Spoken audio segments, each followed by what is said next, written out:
Isang maulan na hapon sa lahat. Maulan na naman.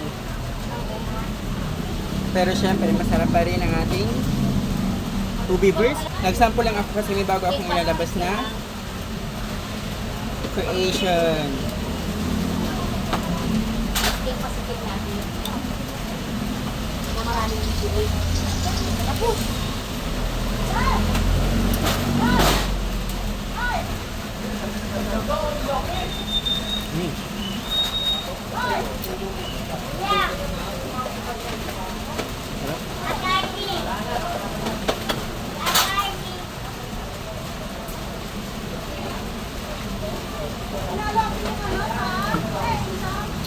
Hindi siya ganun katamis pero ang sarap.